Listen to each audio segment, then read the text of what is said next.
the landscape opens up before us like a book. What we see are rocks, steppe and oak forests, but what lies hidden in the history of this unique land? Geological processes have shaped this landscape over millions of years, like hundreds of pages of a book, arranged in chronological order, and many pages are missing.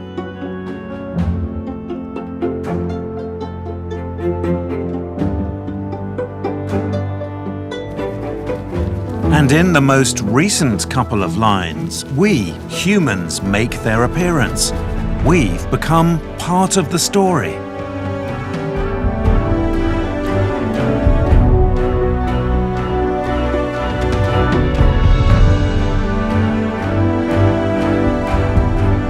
But let's turn back the pages of our book 500 million years.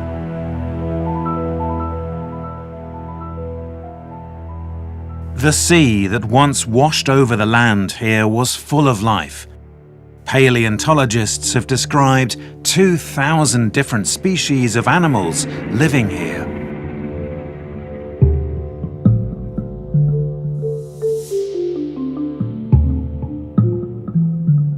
Their calcareous shells were deposited on the seabed and formed massive layers. It was a process that took millions of years. Eventually, the sea receded and huge forces from within the earth began to turn, bend and break these blocks of limestone. What we see on the surface today was once the bottom of a primordial sea. New forces then began their work on the transformation of the landscape, in particular, water. The Beronca River dug its way into the stone massif and created the largest limestone canyon in the country. Water dissolves limestone. It seeps into the cracks, gradually eroding them and washing them out from the inside. This is how karst is formed. The riverbed deepened, floods raised the river level, and water penetrated further into the layers of limestone. It shaped them inside and out, leaving behind a labyrinth of 700 caves, the Bohemian karst.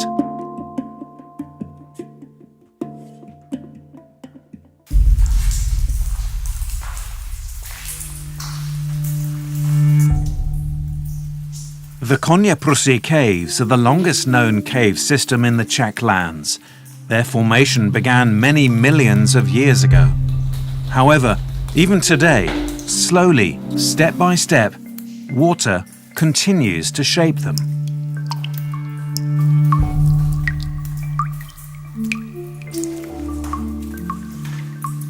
One of the unique features of these caves are the so-called Konyaprusy rosettes. At more than 1.5 million years old, they are some of the oldest cave decorations in the Bohemian karst. Some of them are made not only of calcite, but also contain clear or milk-coloured opal. But we can only see this gem, unique to the whole world, under ultraviolet light.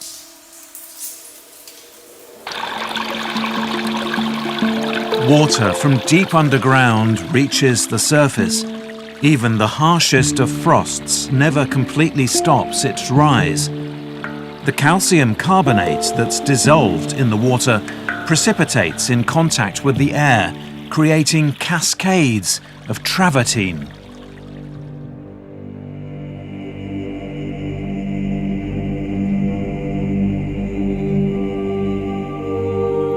White winters are increasingly rare in the Bohemian karst, and while, at least briefly, they offer an unusual view of the landscape much appreciated by us humans, other local inhabitants are less pleased at the arrival of the freezing weather.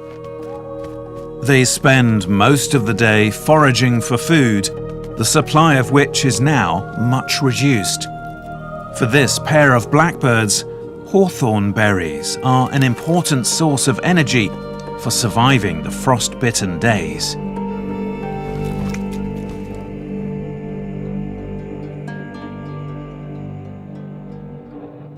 Creatures that feed exclusively on insects and which stay here throughout the winter months have no other choice but to sleep through.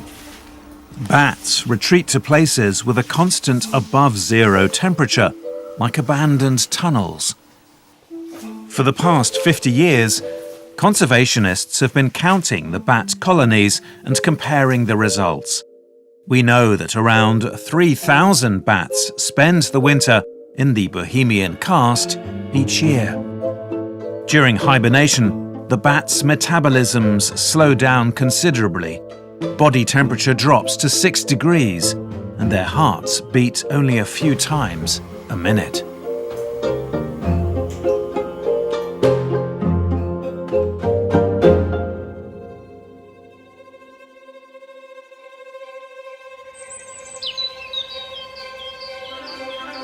Finally, winter is gone at last. Among the first plants to light up the pre-spring landscape are dogwood bushes. While bright yellow clusters of basket of gold set the rocks ablaze with their blossom.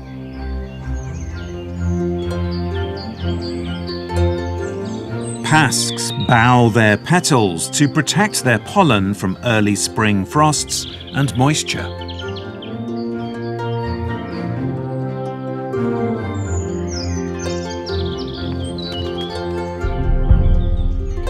The Latin name of the spring pheasant eye, Adonis vernalis, reminds us of a character from Greek mythology. Adonis spent part of the year in the underworld, only to reappear in the light each spring. The forest herbs must bloom while the sunlight is still shining into the forest. Soon the treetops will turn green and there'll be much less light. The forest is now full of wood anemones and kidney worts. After a few weeks, they'll disappear again for another year.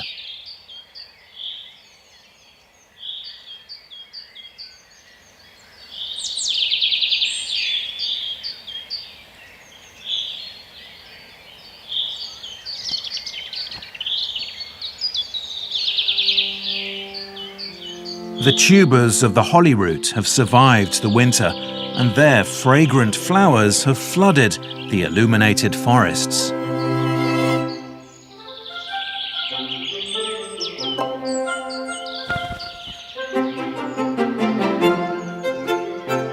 It only takes a few weeks for the leaves of the lime and beech trees to fully develop.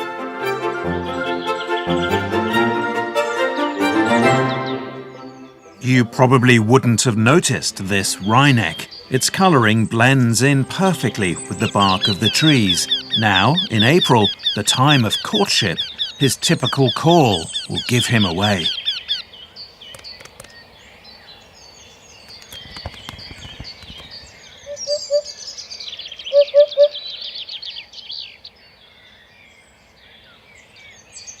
But this bird cannot be overlooked.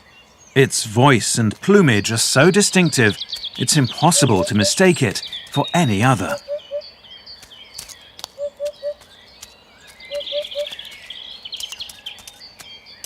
A pair of hoopoes returned from Africa a week ago.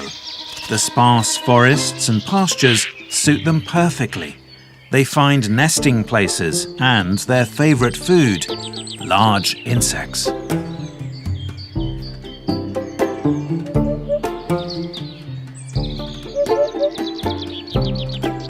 A male is trying to attract a female to a hole he's discovered in an old cherry tree.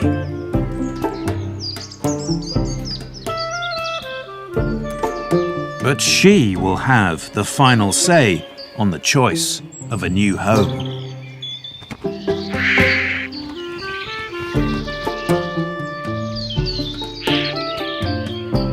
The size of the hole is crucial for the future mistress of the house. It must be just right, neither too small nor too big so that a martin, for example, can't squeeze into the nest. Isn't this one just too narrow? The male seems to be losing patience, but in the end, it's fine.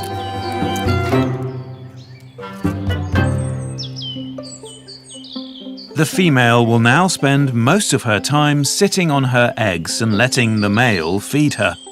She can't turn down a juicy cricket from her darling.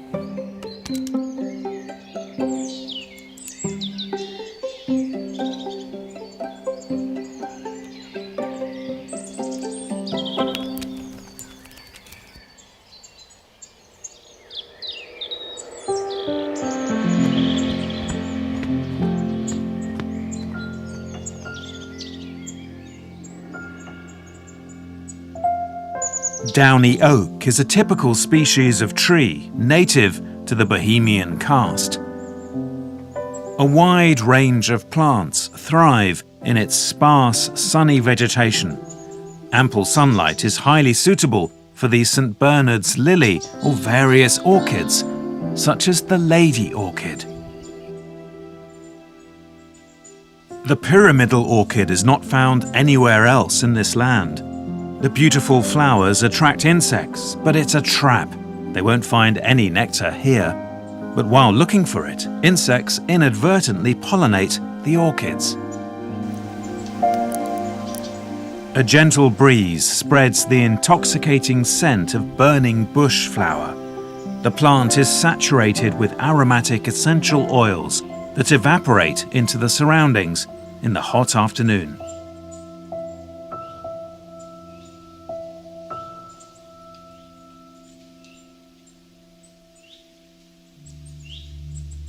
The male stag beetle is seeking out the female. He can pick up her scent from dozens of meters away. The mate he's been seeking for so long is nearby.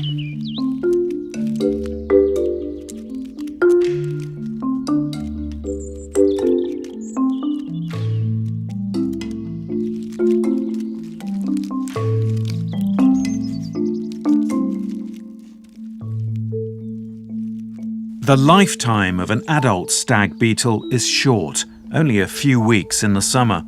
They don't easily colonize new places, which is one of the reasons why they are so rare and are only found in isolated locations, like the oak forests of the Bohemian karst. By May, the Vanovice rocks above the Berounka River are decorated with dozens of species of flowering plants. These little hoary rock rose bushes are the most striking ones. The delicate white blossoms of the Irish saxifrage thrive on the cool north-facing Tetine rocks because it prefers the cold and wet. When a species is critically endangered, conservationists keep a close eye on each individual. This is especially true for plants. The Austrian dragonhead grows in only 9 locations in this country, and they're all right here in the Bohemian karst. This beautiful plant is close to extinction. Botanists know the location of every plant. They're marked with metal tags, and scientists use metal detectors to check them every year to see how they're faring.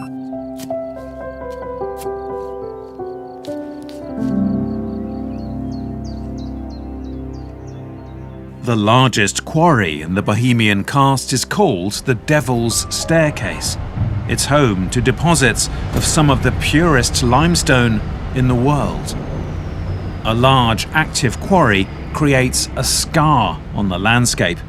But once mining stops, nature will reclaim sites such as these. Today, the abandoned quarries are much admired for their romantic beauty.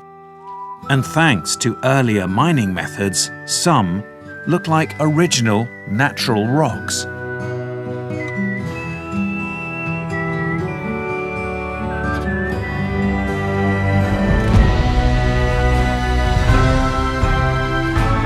After 60 years of rest, the Great America Quarry has been transformed into a scene from a western.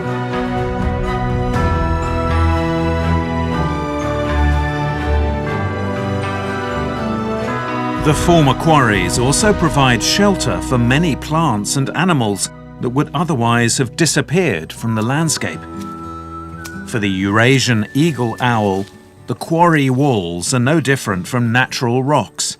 The bird's young are safe on its inaccessible ledges.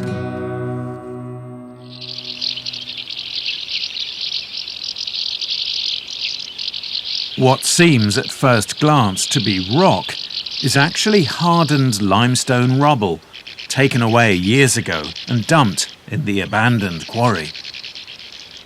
The common sand martin, a relative of the swallow and the house martin, has been digging burrows in steep river banks since time immemorial. But there are very few natural river banks left, so they have to make do with limestone banks.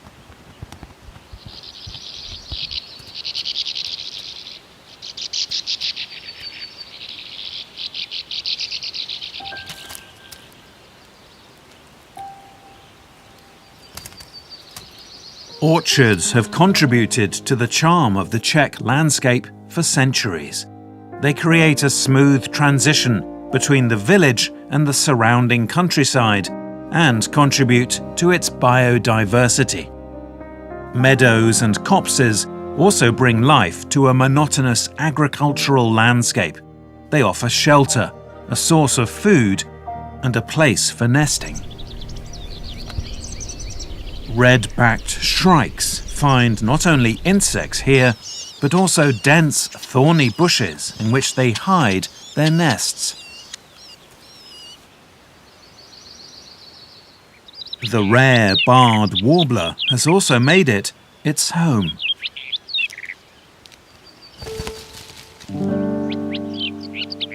The warm, sunny limestone slopes of the Bohemian karst look deserted at first glance, but a closer look reveals that these rocky steppes are teeming with life. They're among the most species-rich places in our countryside.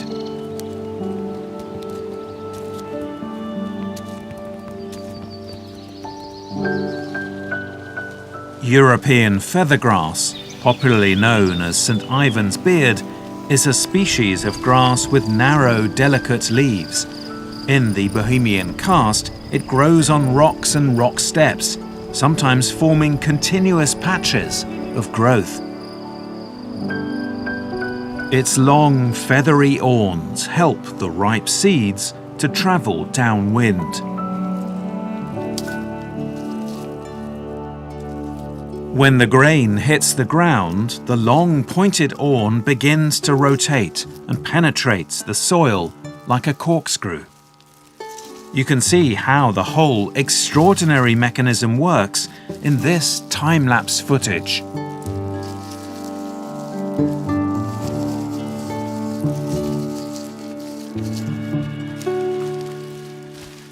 Grazing shaped the appearance of the Czech landscape for centuries. It brought many benefits to us humans and at the same time prevented the growth of trees and shrubs. In many places, grazing helped to preserve valuable areas of steppe that are gradually disappearing. Then, however, people and their animals left the landscape. It began to change rapidly and to become overgrown.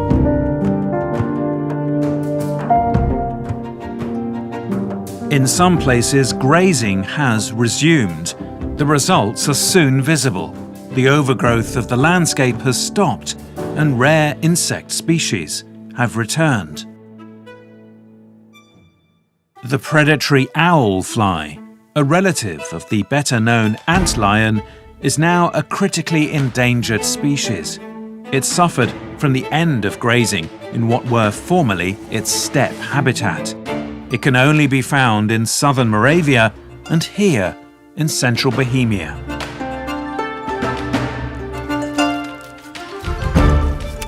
This beetle is a long-legged pill turner. It's only seen in pastures. It creates balls from the droppings of herbivores in which the female lays her eggs. The ball is then rolled to a suitable place where it's buried in the soil and the larvae develop inside it.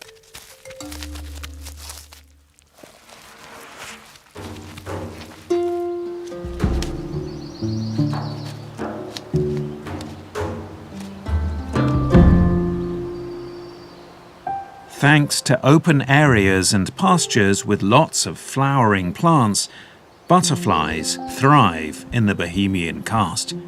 There are nearly 3,000 species living here.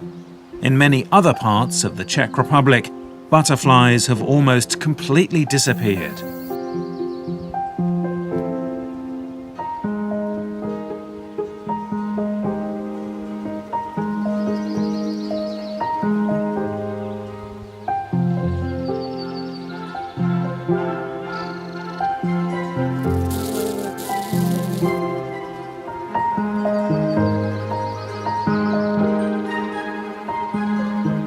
One of the local jewels is the inconspicuous grayling, formerly common everywhere.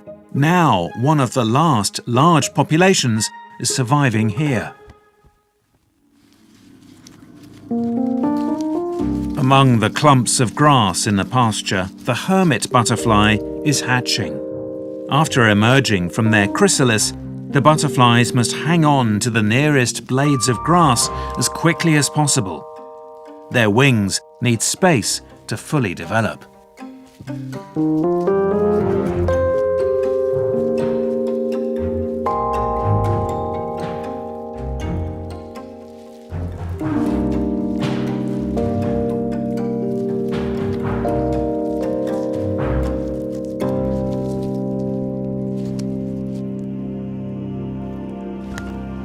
Hermit butterflies are also very sensitive to changes in the landscape. With the loss of their steppe habitat, they've become extinct almost nationwide. Conservationists are now trying to rebuild their populations by introducing butterflies from rescue breeding programs.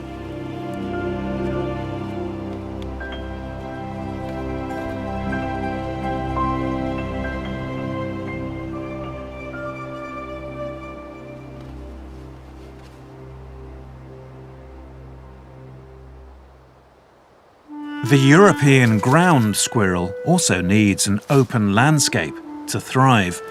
This steppe animal came to us with the first farmers. Ground squirrels were still abundant here in the middle of the last century.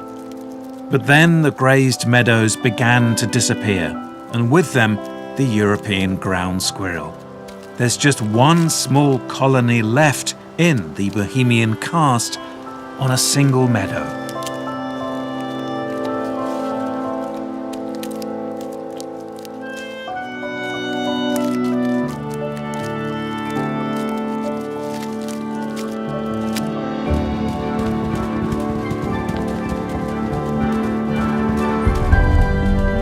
We've flipped through just a few pages of this book about the Bohemian karst, but the story does not end here. Even with minor human interventions, the landscape is changing. How we take care of it, and what will be written in the next chapters of the book is very much up to us.